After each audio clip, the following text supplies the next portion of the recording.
Ladies and gentlemen, boys, girls, angry faithful of all ages. Welcome to Nerd Sports episode 205. That is 205 weeks that we've been at this, 206 if you count the off week we had a couple of weeks ago, but we digress.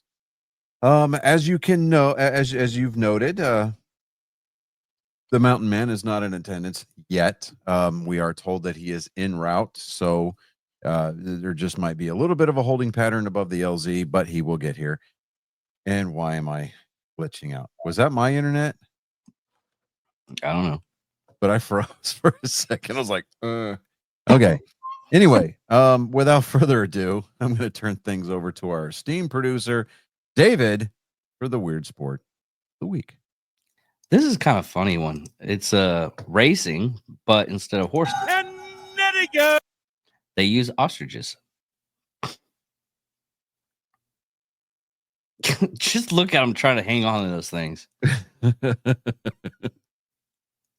Knowing that those birds can gouge them. Mm-hmm. Oh boy, just straight fell off. Yeah. I like how I was like, get in there. Good Lord. He's like, no, I want to go over here, man. Yeah. That is Kim Kardashian. that makes That's everything. Yeah, that is good. That's great. Okay, well, opening week of baseball. All right, so initial reactions, overreactions. One of the biggest stories is the Yankees using a new kind of bat.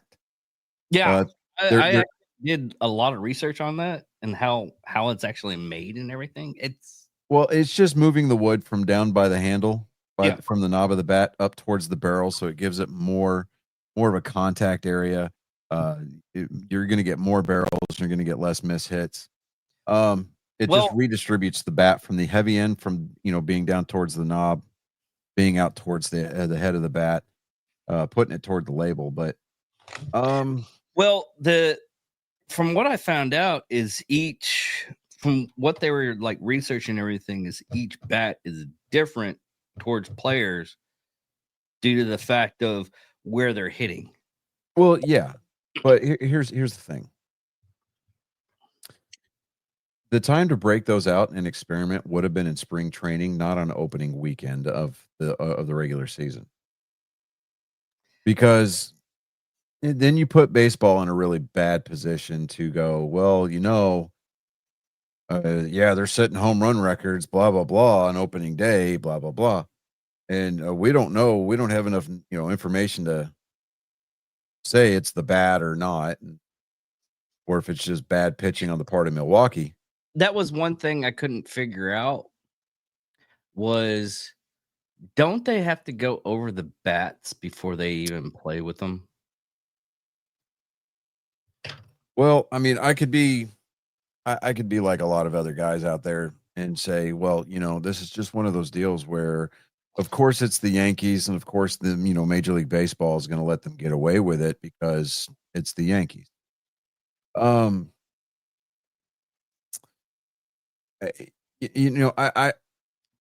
If this is the way that the game is going to go, fine.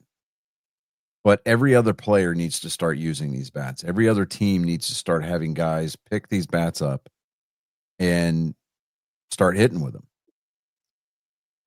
And I mean, because otherwise it's just, what is it? It's an unfair advantage, so to speak. Loading a bat like that is almost like corking it in. Well, okay. I don't know if it's going to help. If it's going to help put butts in seats because people are coming out to watch home run derbies, fine, whatever. As long as it doesn't take away from the game, fine. But the bat has had essentially the same design for 150 years. So, why they felt like they needed to be the team to go out there and go, well, we're going to break ground with these things, and we're going to debut them on opening day. And just the absolute crazy numbers that the Yankees offense are putting up with these bats. It's insane.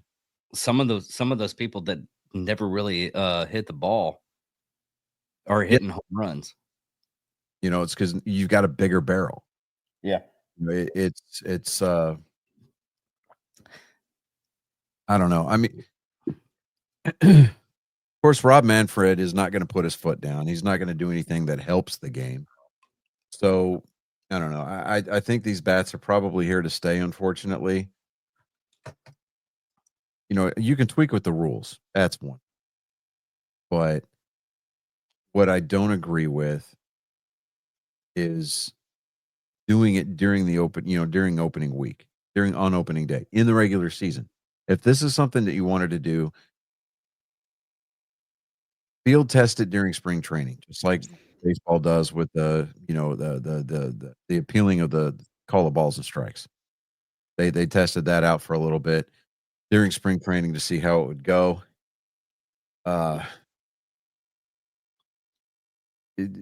Yankees needed to do this with these torpedo bats during spring training, because at least at that point, baseball has a chance to take a look at them and go, yeah, this is something we were either going to allow, or no, this is something we're not going to allow. And it's just going to be another, fly by night fad that's going to fade away real quickly because it violates the rules of the game. Well, it doesn't violate any rules of the game. Well, I understand that now. Yeah, of course it doesn't violate any. You're moving, but the point of my argument, David, is the fact that they didn't test these during spring training. They used regular barreled bats during spring training. And now all of a sudden on opening day, hey, we got these torpedo bats. Let's go to work. Nobody found out about these bats until opening day because they didn't see the light of day until then. That's my complaint. I mean, even if it were the Red Sox, the Astros, or any other team using these bats on opening day, no, you got to wind the clock back and you got to wait until next year to try these out at spring training. Or send them to the, Major League Baseball competition office R&D department and have them research these bats and do the numbers on them and to find out if they're going to be legal or not. And at that point, give every team the opportunity to use these bats, or you can just file it away as a really bad idea that never really took off. My thing on this is, from what I understand, and I'm not fully the Yankees have the blueprints and they did the research and everything. From what I understand as of right now, because it's an individual testing of the bat, to where it's basically like a compound bow. You're setting the bat for that person. No one can use that bat and be fully efficient unless they have the same criteria. And other teams have to go through they have to go through another we'll just say scientists to get each player their designated source of bat, because they actually had to pinpoint where on the bat they were hitting at just to make it bloom on that point. Yeah, I mean, these bats were the brainchild of former MIT physicist Aaron Lienhard. He worked in the club's analytics department and has since left for the Marlins. But he realized that you could craft a bat with more wood in the area where a particular player is more likely to hit the ball, given his swing path. That sound you could hear over the weekend was an entire industry of front office people slapping their heads and saying, "Why didn't I think of that?" Because the official rule in baseball is Rule 302.02, which states that bats cannot exceed more than 2.61 inches in diameter and 42 inches in length. Mm-hmm. Now, again, each bat is individually crafted for the particular player. Aaron Judge, to his credit, is saying a lot because everybody knows how I feel about Aaron Judge. Yeah. But to his credit, the 4 home runs he had over the weekend, he hit with his regular bat that he used last season and then the season before when he hit like fucking what was it? 60 Oh, 62 home runs in 2022.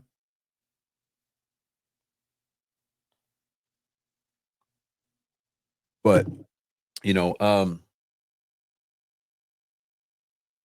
bats are perfectly legit by the letter of the law.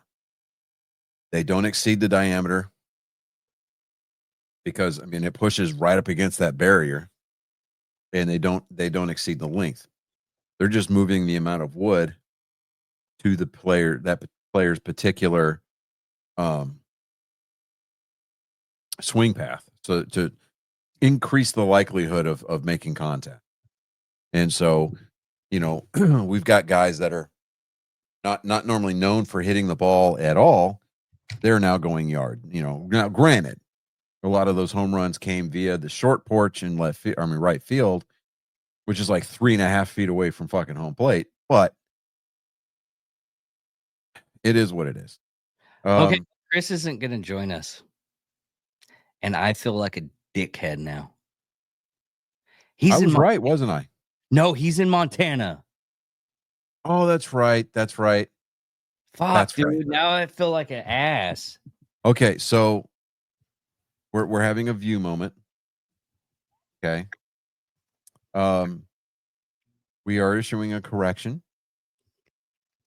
Chris, the Mountain Man Jocko, will not be joining us this week because he is currently in Montana on family business. Yes. So, to our angry faithful, we apologize. Extend your hearts, your thoughts, and your prayers to the Jacka family. And we look forward to hearing him berate David next week. What? Whoa! You're part of that too, because you're Hey, look. After like, the show's over, I'm going to text him and I'm going to be like, yo, I have just as much of a hand in this screw up as his David does, but I'm owning up to it now. So be easy next week. So God. I know. I was like, no, I literally, he told us, and I was like, no, he had the bug thing like a couple of weeks ago. I checked the messages. Yeah. Okay. Well, the point is he's not going to be here. Yeah. That part I had right. Yeah. Anyway. What's funny is that like you open up X and that is like knee-jerk reaction capital of the world. Oh, yeah. So, the Tigers fans absolutely losing their ever-loving mind. At Marble Eater 420, fire Scott Harris, fire AJ Hinch, and trade Tariq Skubal right now. He's wanting to have just fire sale, burn the team, burn it down to the ground. We didn't do anything during the offseason, didn't sign anybody, blah, blah, blah. Yeah. Let me see here. From Inside Catman, I can't handle a Jose Ramirez injury in game 2.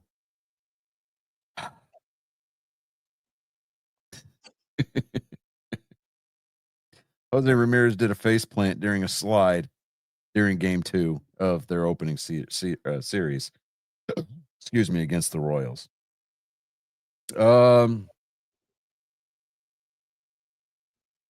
Let me see here. I am looking.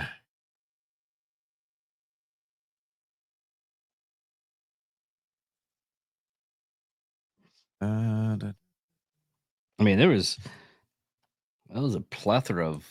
Okay, here we go. At I'm Slyden. I am SLYDEN. Okay. This is coming out of Red Sox Nation. All right. Rafael Devers being so upset that he has to DH and purposely striking out every at-bat isn't being talked about enough. This spring, an MLB manager told me that he had seen a weird YouTube video that claimed that Finland is not a real country or even an actual mass of land. So this isn't the craziest conspiracy theory I've heard lately. But no, I don't think Devers is tanking out of anger and being displaced at third base by Alex Bregman. He's 0 for 16 with 12 strikeouts. That is a major league record, by the way. Historically bad start. That's the most Ks on record through 4 games in a season. But he's been given that. But given that he's never been a full-time DH and he had a late start to his spring because of shoulder issues, I think we need to give him a little bit of grace. I mean, the Red Sox are now 1-4 on the season. Mm-hmm. I mean, they won opening day and then lost the next 3 to the Rangers, and then they lost to the Orioles today. So they're not off to a good start. All right. No. I mean, but, that Rangers, and I went into this season saying this is the first time in a very long time that I'm excited about the direction of the season. In no way, shape, form, or fashion did I think that this was the 2018 team. None at all. I mean, they won off of a punt. Rangers bunted a couple of times and got runs. That's what. Again, it's early. Okay. This is why I have a problem with guys not reporting to spring training, guys showing up hurt, guys not taking care of their bodies during the off season when they're showing up out of shape. They have to start their spring training late because the doctor says he didn't do what he was supposed to do. He can't start baseball activities yet. Okay. Wasn't there a team that like half their lineup is like on the injured list right now? I'd have to look, but I mean, let me see here. It's not like the Boston radio talking heads who proclaimed Kristen Campbell wasn't ready for the big leagues after opening day, only to watch him go 5 for 11 with a homer in the next 3 games, right? So it's like, okay, what's the verdict on that tweet? An overreaction that better not become a YouTube video. We're literally 5 games into the season. 5. We're not even all the way through opening week yet officially. The season is not even 7 days old. And we got people losing their fucking minds over nothing. Nothing. And I'm here for the chaos, and I get it. I love it. Bring me all the smoke. Bring it all. I don't care. Right? Yeah. But it's early. I mean, the worst part about a team's fan base is that fan base. I mean, you've got guys that root for the Marlins that, I mean, they're just assuming that they're going to be in last place at the end of the season. They already know that ownership is not going to get them a championship. It's going to have to rely on the fate of God and some angels in the outfield. Honestly. But that doesn't keep Marlin fans from showing up. It's baseball. You have to embrace it for what it is. Okay. Now, that being said, baseball in its traditional format.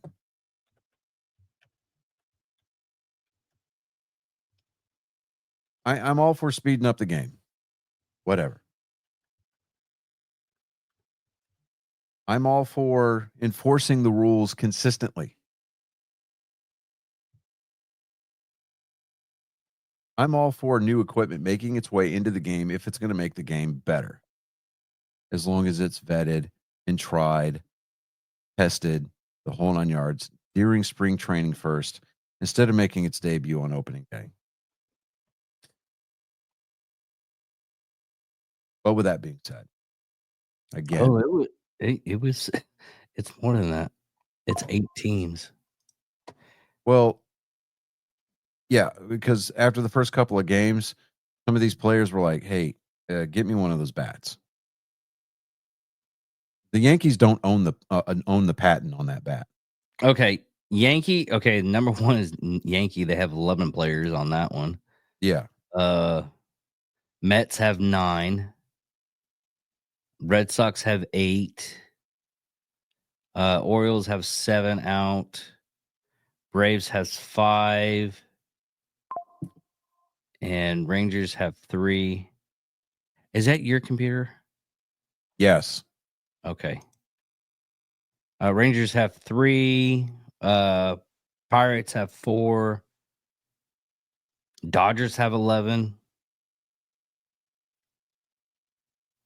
Yeah. So how many players for a team for the roster? What, 28?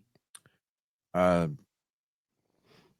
like 28, something like that. Okay, so some of these are literally half their players are already on Yeah, in their- because after the first game or two, a lot of guys were like, "Hey, let me get on that." Now, if you look at the offensive output from some of these other teams, a bigger contact area is not helping. Mm-mm. Okay, some of these guys are just bad.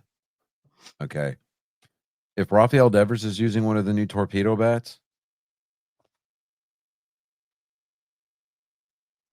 12 strikeouts and 0 for 16 to start the season. Come on, man. He's going to be playing catch up for the rest of the year to get his batting average above 300. I mean, you're not But again, wrong. it's early. Yeah, it is early, but I still like to. I mean, it's for me right now. It's pure entertainment and comedic value. That's Yeah. all. I mean, so- I'm still proud about the Rangers making a good play just from a bunt. Yeah. So, Jose Altuve started the season in left field. Mm. But the byline is Brian McTaggart from MLB.com. The decision to move franchise icon Jose Altuve to left field this season didn't mean the 9-time All-Star second baseman wouldn't be seeing playing time at his original position at select times for the Astros this season. After starting in left field against the Mets in the first 3 games of the season, Altuve was back at his familiar second base position for Monday's series opener against the Giants at Daikin Park, the position in which he has started 1,749 games entering the series against San Francisco. Mm. Quote, I just wanted to get him in there, Astros manager Joe Espada said. I thought today was the best day to get him in at second base. There appears to be a method behind Espada's decision. Based on who was starting the game on the mound for the Astros, right-hander Ronel Blanco, who's a fly ball pitcher, Mauricio Dubon, a Gold Glove utility player in 2023, started in left field Monday. Blanco had a 39.8% ground ball rate last year. So,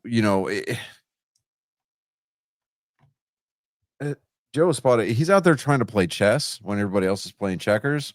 We're going to see how that works out because generally speaking, you want your outfielders to be fleet of foot and long-legged so they can cover more ground more effectively. Last time I checked, my wife is taller than Jose Altuve. Okay. I mean, for the Mets, according to his official stat line, he is 5'6" at 167 pounds. The only thing I'm really glad about, though, was from this weekend is Texas didn't let New York win. You mean Houston? Houston didn't let New York win? Yeah. Mets. Yeah, because Boston was playing in Texas or in Arlington this weekend. Well, yeah. Well, the North, we didn't let the North win. How about that? Well, I'm failing to see the connection here, David, because the Yankees played the Milwaukee Brewers up in New York. I'm just gonna shut up now. Yeah. Okay. Please. You know, there's some weight behind Mark Twain's little quote there about, opening your mouth, removing all doubt. Yeah. Yeah. So, let me see here. Football news. There is some football news.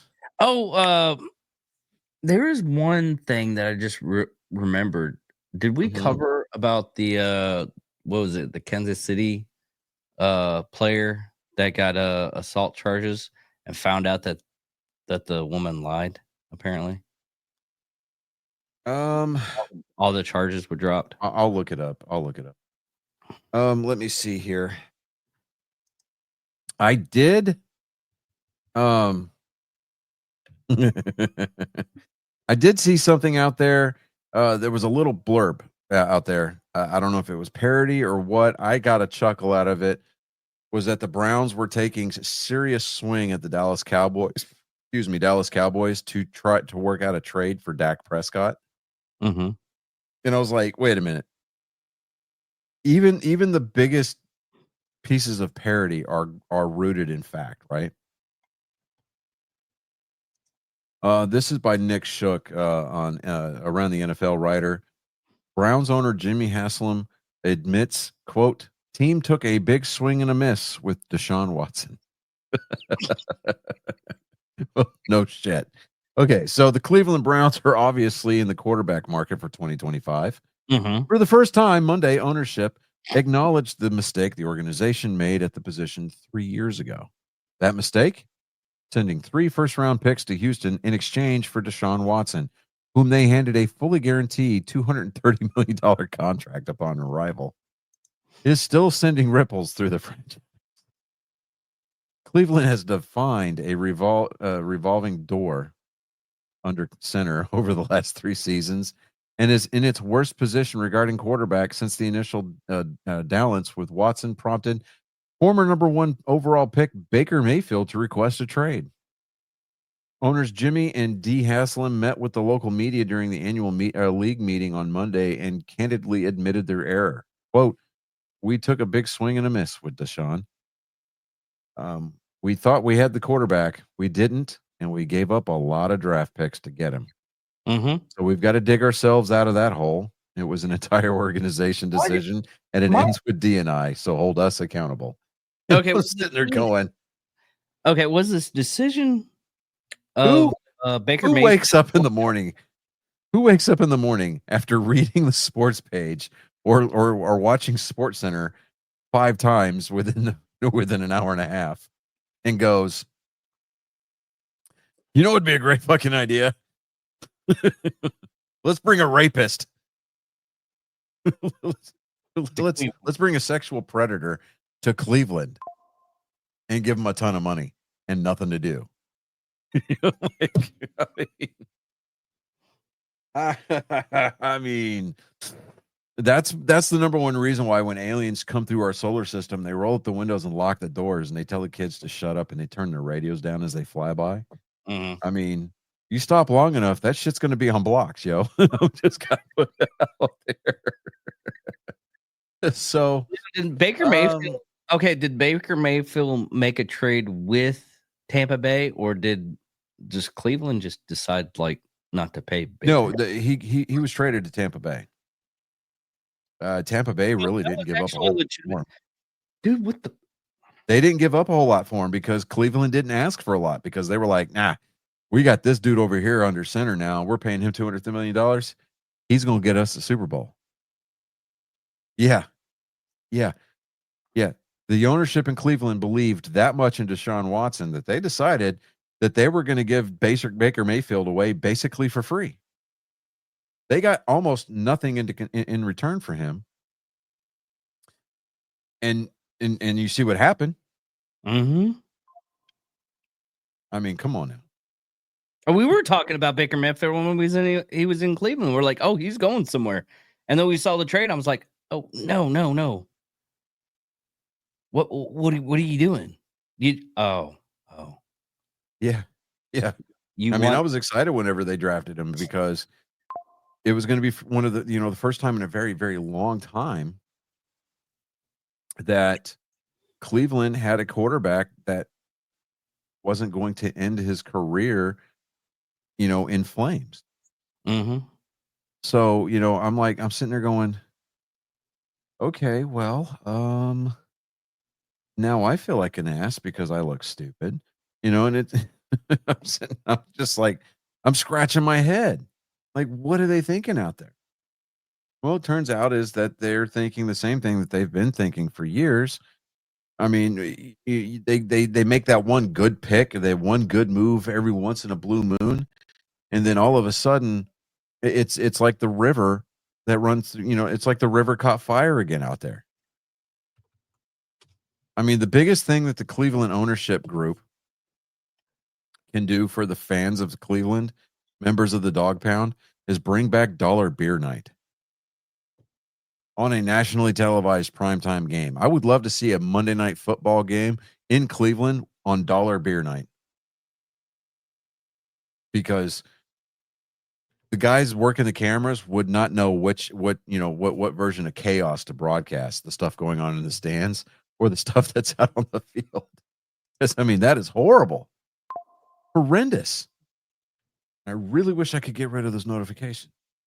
But anyways, digressing. So let me do something real quick. Oh, well, while you're doing that, I do have news of Xavier Worthy. He's actually suing the woman that accused him of domestic violence. However, he resigned his freedom soon after the district attorney in Wilson County, Texas, declined to press on what a case against the NFL star after further investigation. So his ex fiance was extorting him, and hopefully to get weeks after his arrest on domestic violence charges and subsequently release, the wide receiver was chosen to pursue legal actions against Jones. And he filed a lawsuit on Monday on her. In court document obtained by TMZ, Oregon claims that Jones fabricated the allegations of domestic violence against him so she could extort a home, money, cards, and other valuables from him. God, man. I mean, we did the right thing on that. Is like, let's see how this plays out, because we never know on these cases. And what's sad is we were right again. He has had some troubles in the past, but it's looking like he's all clear. And I can't wait to see how much money he gets from her. Yeah, well, doing a little bit of research, Jane Slater of the NFL Network shared a post on X, quote, I run it all down when working this beat, and the Dallas Cowboys are not working on trading Dak Prescott to the Browns. In fact, texts with two sources tell me fake news and absolutely not before this gets any sort of wheels. So, I was excited for that. I was like, man, that would have been just like move of the century, right? Mm-hmm. Fans in Dallas would have been just ecstatic because now we can go find an actual quarterback that's not made of glass and hopefully is not named Shedeur Sanders. We actually had the times that Dax Prescott finally got injured, and I mean Cooper was pretty good. Well, here's my thing. Statistically speaking, Dak Prescott is one of the best Dallas Cowboy quarterbacks ever. His problem is that he can't win in the postseason. And everybody knows that is how you are measured. Okay. Dak is going to have to come in slim, trim, and full of fire. And he's going to have to be accurate and fast.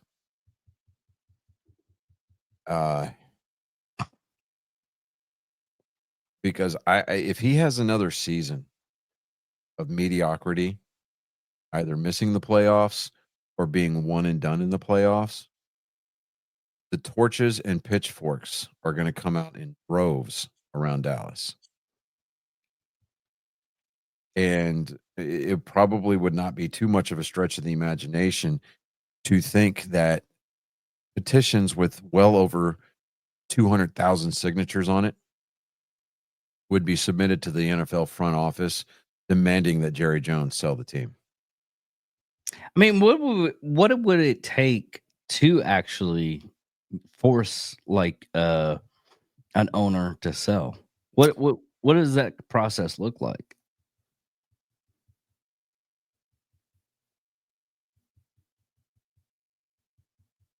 I mean, Well, to they've been sell an NFL team, the trying to current do the owner same needs to thing with, find a like, buyer, negotiate a sale price, and gain approval from the NFL owners, requiring a 3/4 majority vote. That is 24 out of 32 owners. but they've been trying to do that the same way with Washington. Well, here's the thing. When Dan Snyder finally officially sold the Washington franchise, the owners committee, the owners group, they wanted him gone. They really did, because he was treating the Washington Redskins like they were a This is almost as funny as the chirp. yeah, I mean, I that one, yeah. That was a little loud and aggressive, wasn't it? Mhm. Did you Turn turn that it up down. a lot? Yeah. Golly. There, is that better? That's a little bit better. Okay, it's not so much here. There we go. That's better. But you know, the only other time that I can think of in professional sports that the ownership or the owners wanted somebody out was back when Marge Schott owned the Reds. I mean, she treated that team like dog crap and refused to pay the medical costs for Barry Larkin, who took a spill and he bruised his kidney laying out for a fly ball during the World Series back in the early 90s, late 80s, early 90s.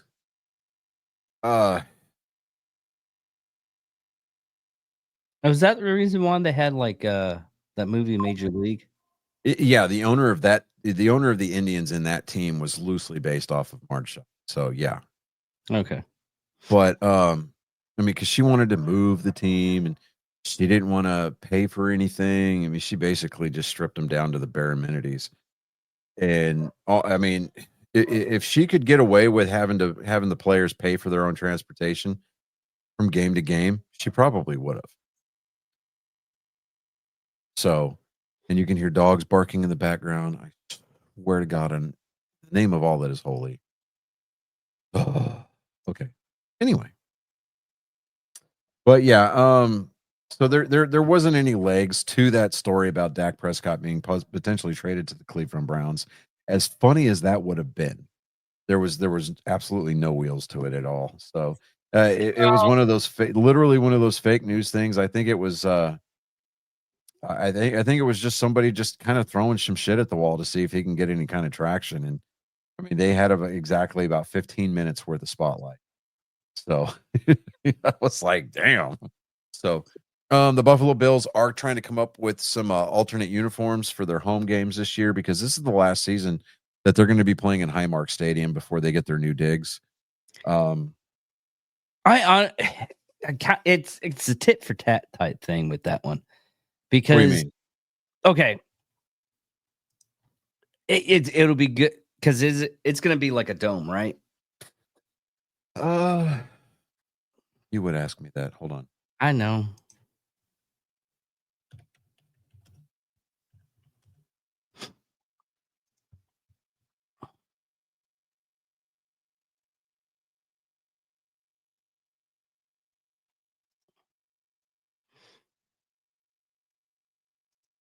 No, it's not going to be. It's going to be open air. Oh, okay. Never Yeah, mind. it's going to be open air, but it's going to have it's going to have kind of like a Coliseum overhang a little bit over the nosebleed seats. And the conceptual drawings that I'm seeing online, this stadium actually looks really good. It's gonna increase the amount of seating, and I think the with the redesign of the upper lip, so to speak, the upper level is to reduce the amount of snowfall coming into the stands. I mean, because with it being open air, I mean it's Buffalo. You don't want to play in a dome in Buffalo because it kind of takes away from some of the mystique, right? Well, that's my thing on that. I mean, they help people out by just giving people, it's like, hey, $20 an hour, shovel snow. Yeah, I mean, and sometimes, I mean, if you have a ticket to the game, I mean, they're like, hey, we'll let you into the stadium like stupid early if you want to come help shovel snow. So, I mean, if these conceptual drawings for this new cool. stadium look really really good. I mean, it's going to be wrapped in glass with kind of a, I don't know, like a, Hold on. I mean, it's going to have steel paneling on it with a glass facade. Yeah, that's exactly the picture I'm looking at right now. Yeah. That actually looks really really good. It does. Let me see here.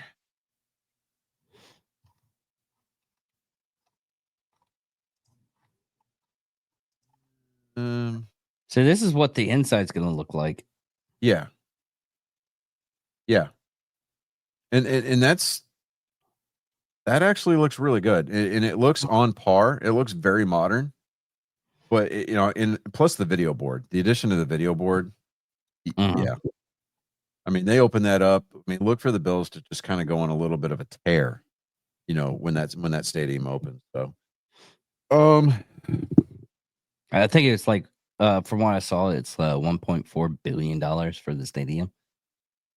and the taxpayers are picking up a majority of that tab. So they voted for it, they wanted it, let them have it.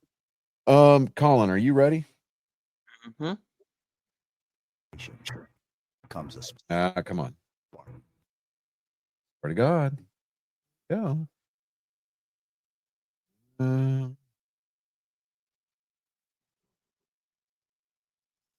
Hold on a second, guys. I gotta let this play out because I was testing and going through. I was taking care of the technical checklist, but pre-show, trying to anyway, and yeah, that's how it all usually right, so goes. Without further ado, Colin, here you go. Rising from the smoke and haze of desolation comes a Spartan.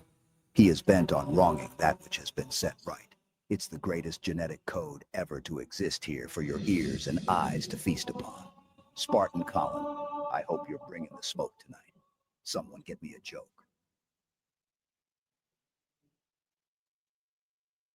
Okay.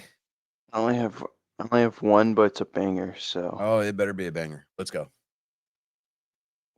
Who cooks in a lesbian relationship? Who? Nobody. They just eat out.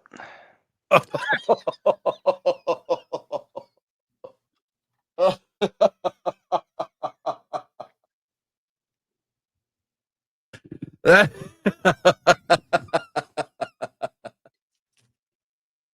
is. Oh, see, you know what's funny is that your cousins down here, you know the ones that I'm talking about. They would laugh at that joke. They would think that joke's funny. They would think that that's funny. As a matter of fact, I'm going to text her. I'm going to be like, "Hey, you want to hear a joke?" Hold on a second. That's hilarious.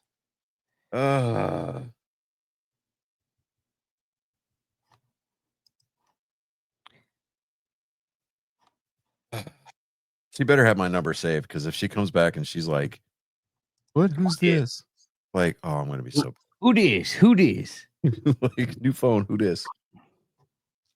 You know what? I'm just gonna set my phone up and I'm gonna wait for her to read it, then reply. Anyways, was that all you had for the week, Guy? Yeah. Slipping out through the fog of war, this Spartan continues the fight. Your souls have become collateral damage in the battle against the flood of moral supremacy. Leave your expectations at the door on your way out and marvel before the pillar of tactical prowess. Ladies and gentlemen, angry faithful of all ages, this has been Joke Time with Colin. Okay, so we had a NASCAR race again this weekend. The only time that they're going to have a weekend off between now and the end of the season is Easter. So there's that. There was a race that occurred in Martinsville. Denny Hamlin won, running the number 11 Progressive Insurance Toyota for Joe Gibbs Racing. And I decided that if if Denny Hamlin had a superpower, it would be shit talking. Because when he won, his team, his pit crew came up to give him a flag, and you would think, okay, it's got my new sponsor on it. Yak, yak. No, it's 11 against the world. It's exactly what the flag said. It's like, who the fuck? What? Just because everybody in the world thinks that you're a douchebag doesn't mean that we're rooting against you. So I don't know. I mean, hey, if it works for him in the false motivation department, great. Because false motivation is what? Better than no motivation at all. That's right, kids. But because the tagline on NASCAR.com, Father Time hasn't caught Hamlin yet. Well, nobody fucking said it did. We just said that he runs out of talent way too soon in the corners, too early in the race. I mean, come on.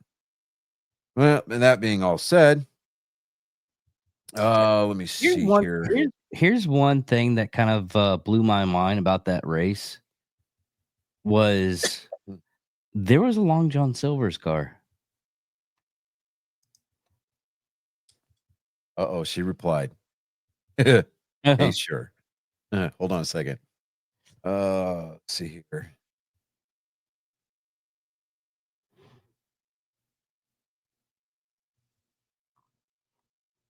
What'd she say? I'm texting it to her.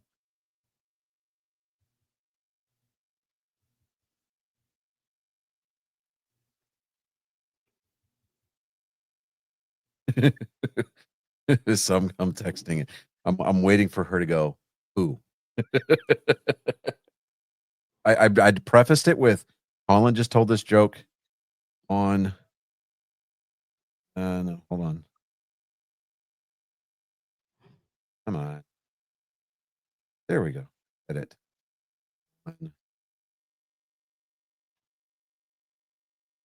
Or pod. There we go.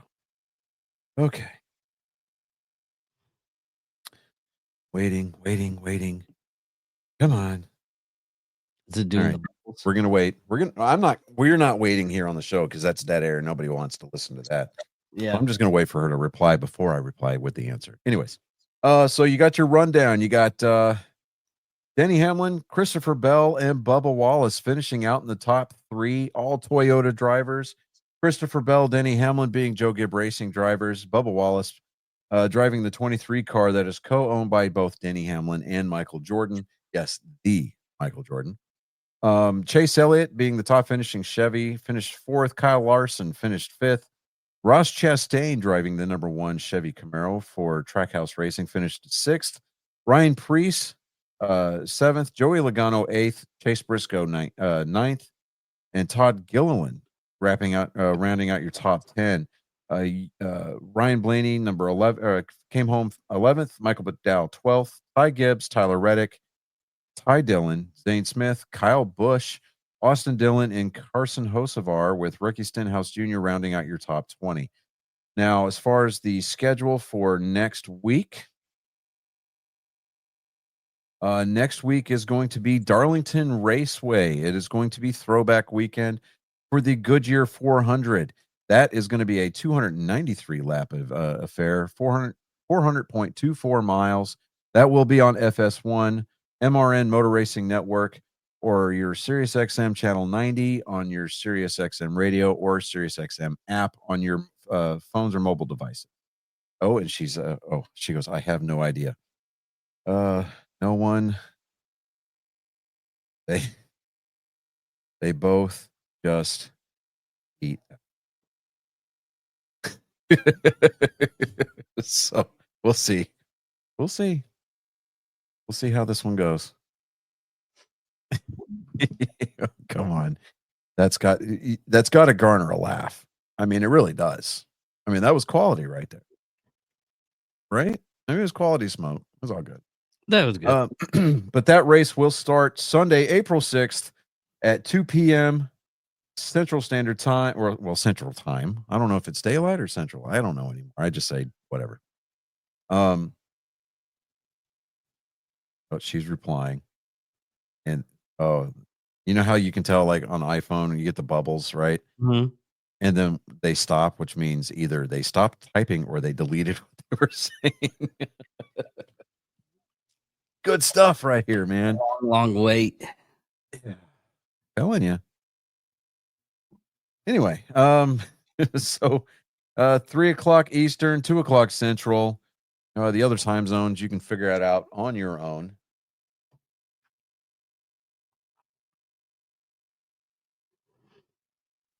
Who? I can't. Oh, that's right. He was. That's right. He was. Oh, okay. Awesome. Okay. I'm going to hang the on air light in the hallway.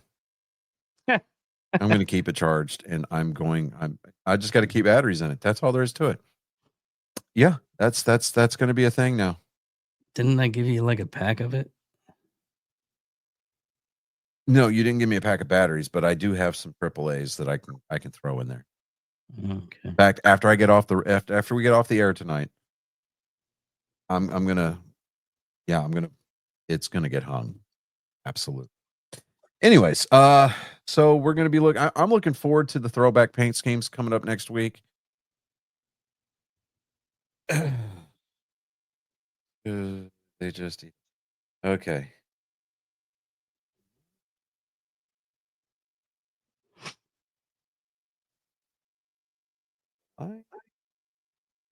Okay. I'm just asking questions. Was it too much? Did it cross the line? It's like, okay. Anyway. Yeah, I've got nothing else for the week. And we're coming in under an hour. So Yeah. Yeah. Well, Jack brings the best of both of us. And See the Metroid Prime 4 trailer? It looked awesome. Speaking of that. So, all right. For a couple of years now, been basically going into the poorhouse trying to pay for Nintendo Switch Online for all of the kids, right? Mhm. And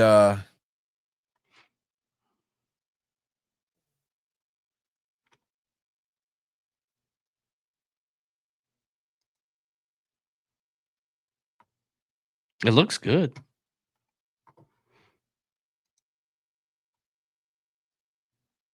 Might have to get a Switch. Oh, at the Metroid Prime 4? Dude, yeah, but is it going to be a Switch 2 exclusive? probably. No, it's not. Okay. But it's probably going to be a release a release title.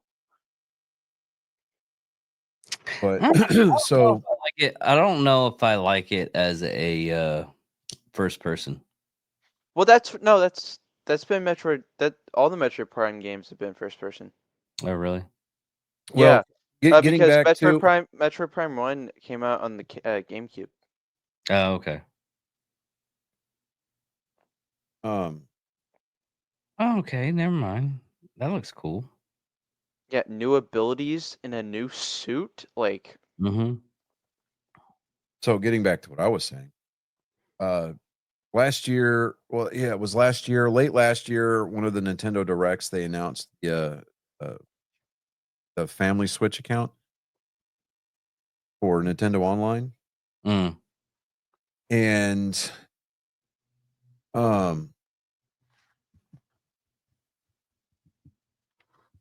so for up to 8 people on one account for like $80. And that's with the expansion pack, right? That's not bad.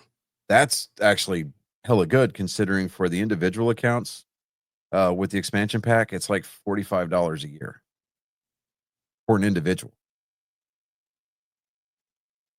So, I've got most of the kids taken care of now. I've got mine, I'm on there obviously because I have to be the account holder. But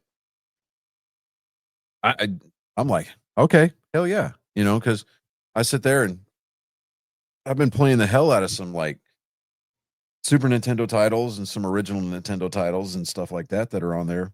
Game Boy Advance stuff. I mean, I'm playing. I've been playing a little bit of Super Metroid.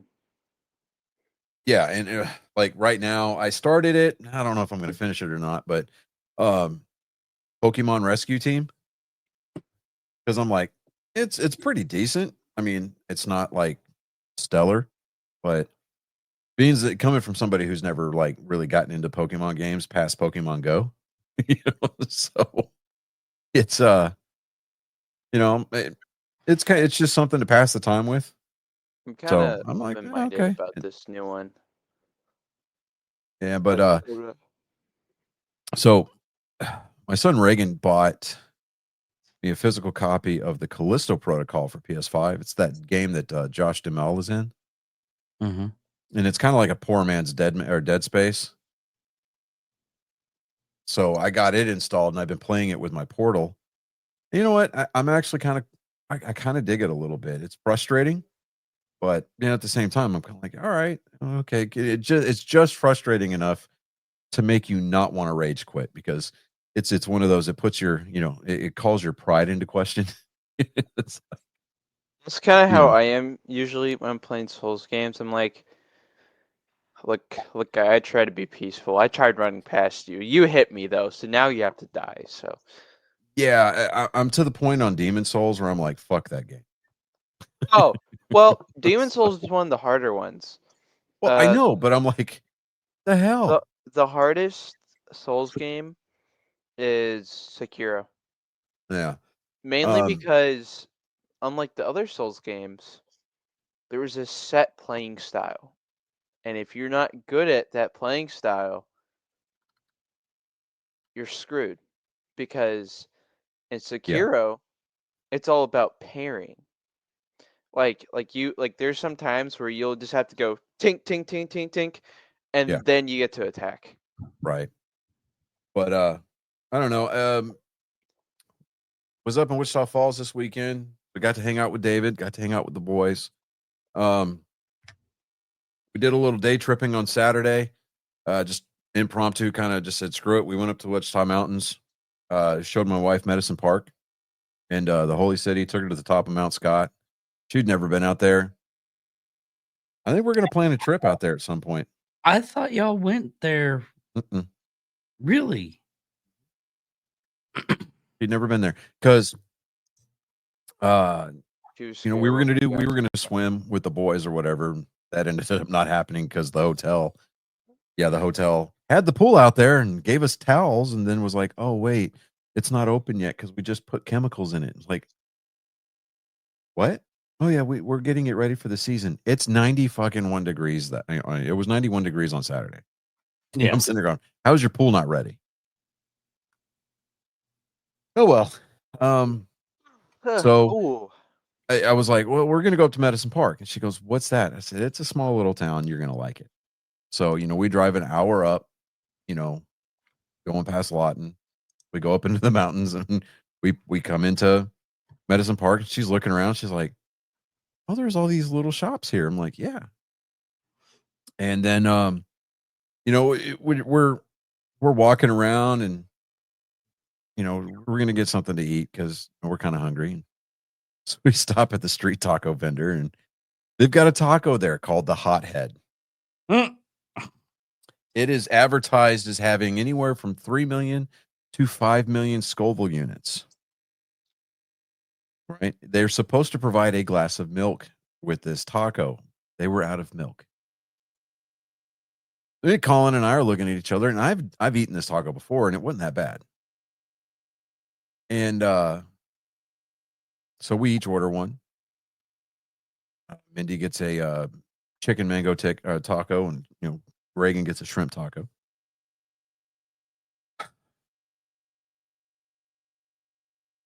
We take a bite, and Colin looks at me and he's like, "That's not too bad," and then he goes, "Oh, No, to be fair, it wasn't bad until I opened my mouth. Right, that's what I'm talking about.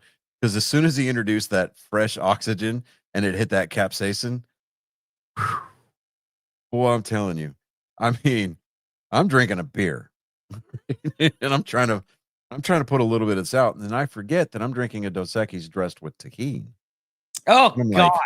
Like, okay, I didn't think this through, so I'm suffering a little bit. Colin physically starts to sweat. He's trying to drink sweet tea. He's having to spit it out. He's trying to drown it down with a little bit of Coke. It's not working. So Mindy finishes her taco, and she gets up and she goes to this ice cream place across the street and gets him a milkshake made. And she's like, "Y'all both get over here." It's like, okay. To be fair, I did finish the taco. We both finished the taco, and we both got a free T-shirt that says "I survived the hothead." But like my lips were tingling for a good 15 minutes. See, the thing was, so when I took the first bite, it had like a bunch of the sauce at the front, where it made it spicy, and I took a bite. I could feel like the feeling in the mouth, where okay, yeah, there's supposed to be spice here, but I'm like, it's not so bad, it's whatsoever. And then he asked me how is it? I'm like, it's not that bad.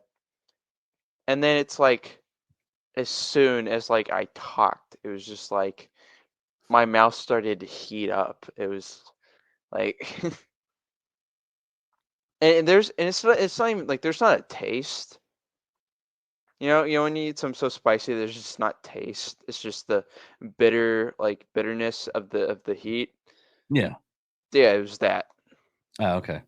Here's a good question. I'm looking at memes on Facebook. This is pretty interesting. It's the weekend of 1984. What are you watching?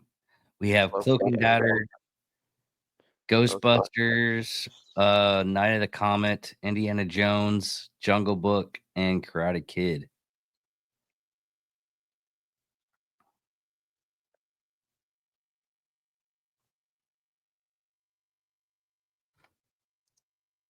And no one's listening to me again. No, I was listening. Sorry. I literally said Cloak and Dagger. Yeah, Cloak and Dagger was a great movie. Oh yeah, but this is the Marvel character. Yeah, Night of the Comet. Night of the Comet was okay. I know the Marvel Indiana Jones. Yeah, that would be about that time. It would have been Temple of Doom. Yeah, it would have been Temple of Doom. Yeah. The only reason why I know that is because we had a 1984 weekend here. And I watched Indiana Jones, Ghostbusters, Last Starfighter. There was another one. No, that was it. Because we did it Friday, Saturday, and Sunday. And it was $5 per movie. So, I don't know. I'd probably just go Cloak and Dagger because I didn't get to see it that day. What was I gonna? Yeah. So I'm doing a Marvel marathon, like the MCU Marvel movies. I'm doing marathon with my brothers. So the next movie we have to watch is Avengers. Thor is mad boring. Like the first Thor movie is kind of boring. No, you're not wrong. Like I rewatched it, and I'm like, I was getting bored watching this movie. I'm like, what's really sad is a lot of these comic book movies that I've watched, like the Thor movie, the actual the reason why they used Oklahoma was because of a Thor storyline. That It was storyline no, it was New Mexico. was it New Mexico? I thought it was Oklahoma. Because in Iron Man 2, what's his name? The agent from S.H.I.E.L.D. gets called to New Mexico about the hammer. Oh, so- okay. Real quick, time out. In an attempt to be completely transparent, the reason why I didn't get a reply to the punchline, I sent it to the wrong person with the Ah! same Oh. name. Ah, Oh, The person that I sent it to is the woman that I bought my wedding rings from. oh, Yeah. that's So, if you notice that my face turned a shade of red, it's because I'm blushing because I'm embarrassed. I'm like over here trying to profusely apologize. And I was like, I am so sorry. Because I had Mindy text the right person and go, hey, did I upset them? She goes, why? I haven't talked to them all day. So she told her the joke, and yeah, she got the haha, that's a good one. Yeah. dang. Oh boy. See, Um, no.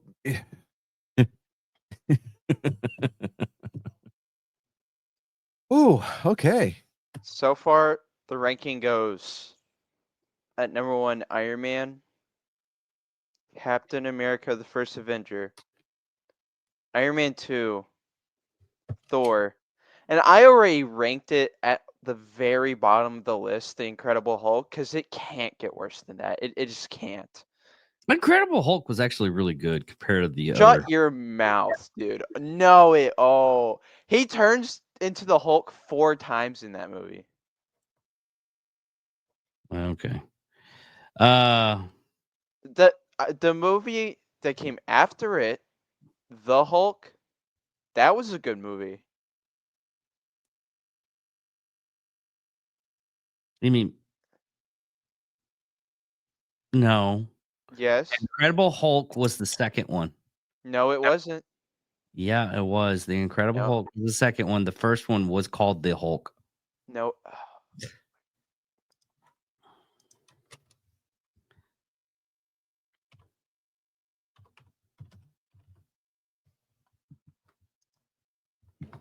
Keep talking, guys. Wow, that didn't take long. Hold What on. do you mean? I just typed up Eric Banning, and the 2003 one is called The Hulk. Yeah. Okay. Now, the second one, which was called The Incredible Hulk with Ed Norton, was actually really good. Why did he leave by accident? Don't ask how. I got to get rid of this mouse. No. That's the second time I've done that. The Incredible Hulk is such a bad movie. It's insane. It was actually really good. The only No, problem, the only reason why Ed Norton didn't reprise his role was because of No, Norton. Marvel didn't want to reprise him. He was such a pain in the ass to work with. Yeah, because of Ed Norton. Ed Norton. Okay, The Incredible Hulk was actually a really good movie. No, it wasn't. Okay, you're allowed to have bad opinions every once in a No, while. The Hulk was a good movie. The Incredible Hulk is so god awful because not Compared only to a Hulk movie, the first one by the first uh, one was good. no. The Incredible Hulk is so bad. Dude. Okay. The fight between him and Abomination was ridiculous. That's the Incredible Hulk. That's the Hulk. The 2003. I just verified it by putting it up there. The Hulk movie with Eric Bannon, the 2003 movie. Not Bannon. Bannon. Banna. Banna. was a 2003 movie, which was called The Hulk, or just Hulk. Yeah, David, you want to play this game with me? I literally watched the movie. Hold on, how do I share a certain tab?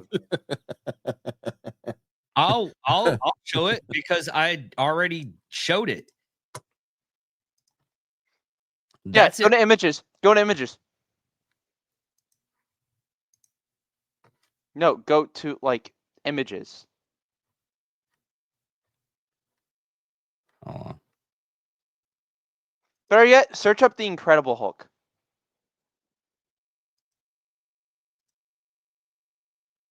Hulk. Let me see here. Hulk. Now,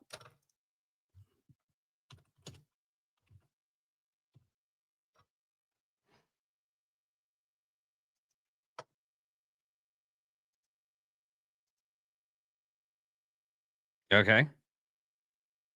That's the one where he fights Abomination. Yeah. Yeah, that movie's hot garbage. Well, you're wrong. Anyways, No, I'm not. It's so, dude. Okay, number one. and I He said turns it. The Hulk. The way the Hulk acts is so stupid and dumb. Everybody in that movie is stupid because they continuously shoot at him even though it does nothing. Okay, on that one, He they t- did the same. They did the same thing with the, and that's another thing. And better yet, they Hold on. didn't. No, hold on, they did it. I have some. Why is it? Okay, if I shoot one round into somebody and it just bounces off, I'll shoot out like boom. Whoa, something's amiss. But they keep on shooting no matter what. And this is almost every movie. Why do they unload? Like, oh no, one of them would get past. If the first one doesn't get past, I have a very simple real world explanation for that. They're everybody at the end of their fiscal year, and if they don't use the ammo, they won't get it next year. see. I would believe that. No, hold on, wait. He turns into Hulk maybe 4 times during that movie. It's the same thing with the first one. It doesn't turn into Hulk that many times. They skipped Banner's entire story.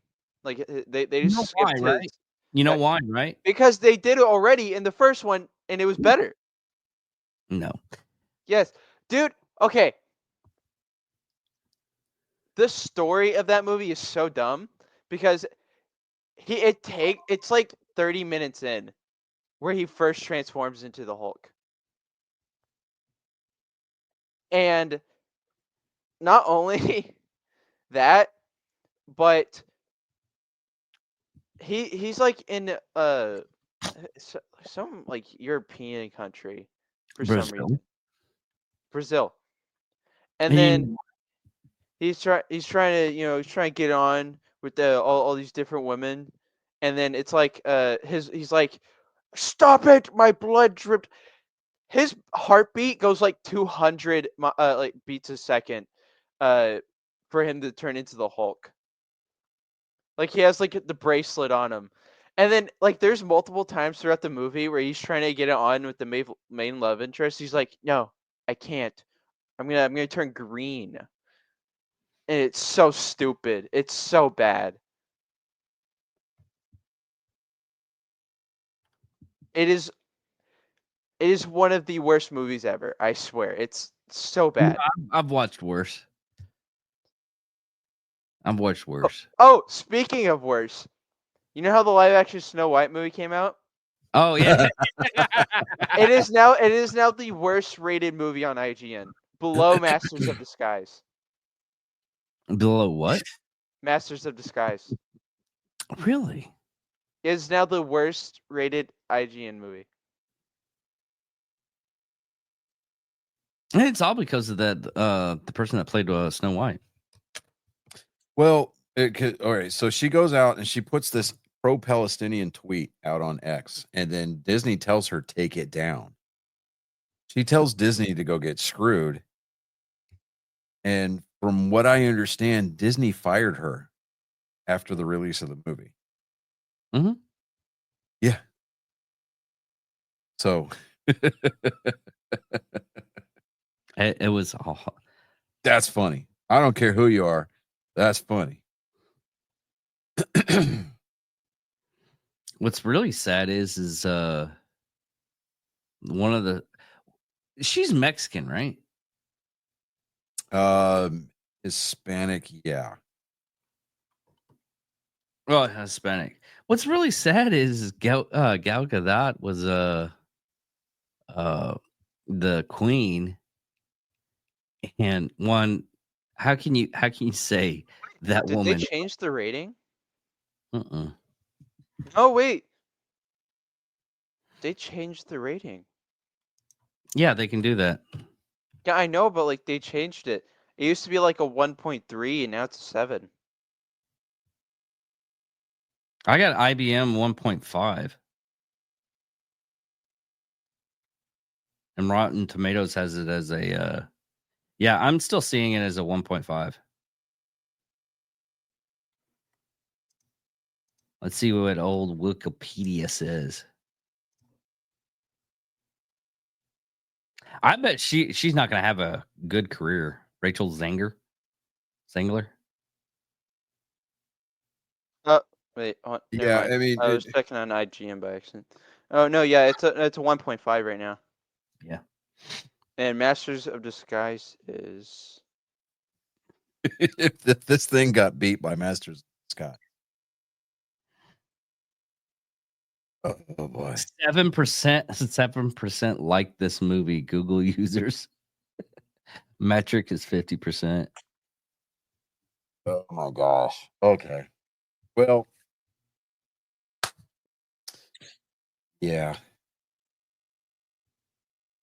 Do we want to end on that note this week, guys? Yeah. hold on. I wanna see what the rating is for Masters of Disguise on a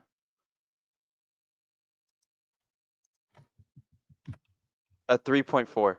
Okay. So Oh, it yeah. it didn't. Yeah. Sorry. So it's still it's still technically better than Masters of Disguise, and I No. think that rating will go down No, once it hits no, Disney Plus. Oh, Masters of Skies has has the 3. What Snow did White Snow has White a have? 1.5. Snow White has a 1.5. 1.5. Yeah. Oh. So yeah, Okay. Master. To be fair though, dude, you have to be impressed because Master of Disguise, they built all those like props and sets and stuff. Well, all right. So to be fair, Masters of Disguise has been out on streaming and DVD for years. You know what? You know That what's movie's been around. you know what's kind of funny? So you know the Turtle Club scene. Mhm. Yeah. They were filming that while 9/11 was happening, Right. and so they stood in a moment of silence, and the guy was still in the turtle suit during the moment of silence during production. That is horrible. That's brutal. All right, Guys. close this out, Johnny. Okay. Well, let's see. We covered baseball. We covered football. We went over NASCAR, and then we slightly touched on some nerd stuff. And we ended the show this week with making fun of Disney. I'm here for it. You're here for it, ladies and gentlemen, boys and girls, angry faithful of all ages. Once again, thank you. We know that you have other options for entertainment out there, but yet you chose us. Now, I don't know if that's an indictment against your personality or whether or not you're just a glutton for punishment. Either way, we thank you. This has been episode 205 of Nerd Sports. I am Johnny Skelton. I'm David Dickerman. I'm Colin Skilton. And in the words of the immortal pirate, Bearded Clam, scissor me timbers, everybody. Arr. Get out of here. Scrape, scrape.